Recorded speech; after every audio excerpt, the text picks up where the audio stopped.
नमस्कार, मैं हूं आपके साथ रवीश कुमार। अमित शाह कभी प्रधानमंत्री नहीं बनेंगे क्योंकि वो खुद के नहीं हैं, वो सिर्फ मोदी के हैं। और जो खुद के नहीं होते उनके लिए सत्ता में कोई जगह नहीं बनती। मोदी के प्रधानमंत्री पद से हटते ही उनके पिट्ठुओं की अहमियत वैसे ही खत्म हो जाएगी जैसे चाय खत्म होते ही उसका स्वाद भूल जाता है।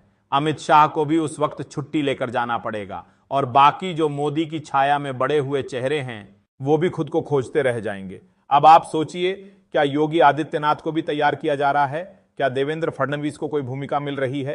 बीजेपी के अंदर चल रही तैयारियों को अगर करीब से देखा जाए तो पता चलता है कि इन सब को लेकर स्थिति अभी भी स्पष्ट नहीं है।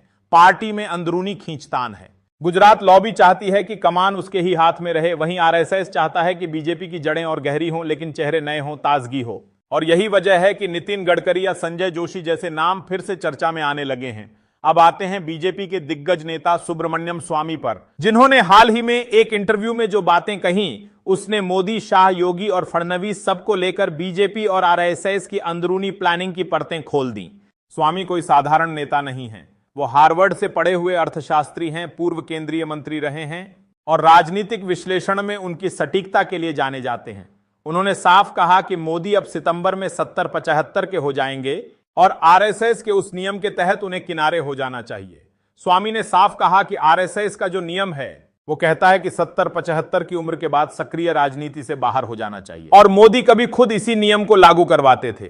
तब लालकृष्ण आडवाणी, मुरली मनोहर जोशी, यशवंत सिन्हा और सुमित्रा महाजन को एक एक कर मार्गदर्शक मंडल में डाल दिया गया था। लेकिन अब वही नियम खुद मोदी पर आ खड़ा हुआ है। स्वामी से जब पूछा गया कि मोदी के बाद कौन, तो उन्होंने साफ किया कि अमित शाह तो नहीं बनेंगे, ना ही योगी आदित्यनाथ को डेवलप किया जा रहा है और देवेंद्र फडणवीस को लेकर भी कोई गंभीर तैयारी नहीं दिख रही है।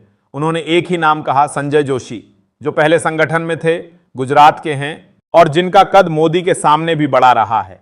संजय जोशी को बीजेपी का अगला राष्ट्रीय अध्यक्ष बनाए जाने की चर्चा को भी स्वामी ने हवा दी है। अब इस चर्चा को मजबूती दी मोहन भागवत के बयान ने, जिन्होंने कुछ दिन पहले कहा कि जब कोई 75 साल का हो जाता है और लोग उसे 100 साल जीने की दुआ देने लगते हैं तो समझिए उसकी उम्र हो चुकी है और अब वक्त है पीछे हटने का, नई पीढ़ी को जगह देने का। भागवत का यह बयान ऐसे समय में आया जब वो खुद 11 सितंबर को 75 के हो रहे हैं और नरेंद्र मोदी 17 सितंबर को।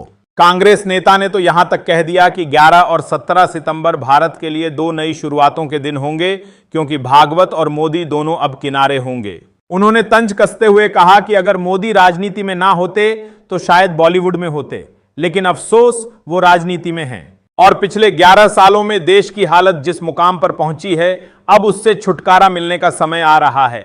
2014 में जब मोदी प्रधानमंत्री बने थे, तब एक अनौपचारिक परंपरा शुरू की गई थी जिसमें 75 साल से ऊपर के नेताओं को सक्रिय राजनीति से हटाकर मार्गदर्शक मंडल में भेजा गया था। पार्टी के संविधान में यह कहीं नहीं लिखा है, लेकिन इस अनौपचारिक नियम ने कई नेताओं का करियर खत्म कर दिया। अब वही नियम खुद मोदी पर लागू होने वाला है, या फिर पार्टी उनके लिए अपवाद बनाएगी, यही देखना बाकी है। दिलचस्प बात यह है कि भागवत और मोदी दोनों की उम्र एक ही महीने में 75 साल हो रही है। ऐसे में यह सवाल और बड़ा हो गया है कि क्या आरएसएस खुद इस नियम का पालन करेगा या फिर इस बार सब कुछ अपवाद बन जाएगा। उधर अमित शाह ने साफ कर दिया था कि मोदी 2029 तक प्रधानमंत्री बने रहेंगे, लेकिन भागवत के बयान के बाद हालात बदल गए हैं और अब आरएसएस और बीजेपी दोनों पर सवाल उठने लगे हैं। तो क्या नरेंद्र मोदी खुद सत्ता छोड़ेंगे या फिर आरएसएस उन्हें किनारे करेगा? क्या बीजेपी का नेतृत्व अब नई पीढ़ी को सौंपा जाएगा? क्या अमित शाह, योगी और फडणवीस सिर्फ दिखावटी चेहरे हैं या उन्हें भी किनारे किया जाएगा? और अगर नहीं तो फिर विकल्प क्या है? क्या संजय जोशी की वापसी होगी या कोई और नाम सामने आएगा? अब जब खुद प्रधानमंत्री मोदी उस उम्र के करीब पहुंच गए हैं तो विपक्ष से लेकर पत्रकारों तक सभी सवाल कर रहे हैं, लेकिन गुजरात लॉबी यानी मोदी शाह खेमा अब कह रहा है कि पार्टी संविधान में ऐसा कोई नियम नहीं है और मोदी ही देश का नेतृत्व करेंगे। वहीं आरएसएस की ओर से यह दबाव बनने की बात कही जा रही है कि बदलाव की जरूरत है। राष्ट्रीय अध्यक्ष पद को लेकर भी तनाव जारी है। इसी कड़ी में गडकरी के बयानों को देखा जा रहा है। अब मीडिया में खबरें तैर रही हैं कि प्रधानमंत्री मोदी जल्द ही 75 के हो जाएंगे। ऐसे में सवाल उठ रहा है, आप क्या सोचते हैं? क्या नरेंद्र मोदी को अब राजनीति से विराम लेना चाहिए? क्या अमित शाह कभी प्रधानमंत्री बन पाएंगे? क्या योगी आदित्यनाथ को जानबूझकर नहीं बढ़ाया जा रहा है? आजादी थी। अपनी राय हमें कमेंट में जरूर बताइए। फिलहाल के लिए इतना ही। नमस्कार।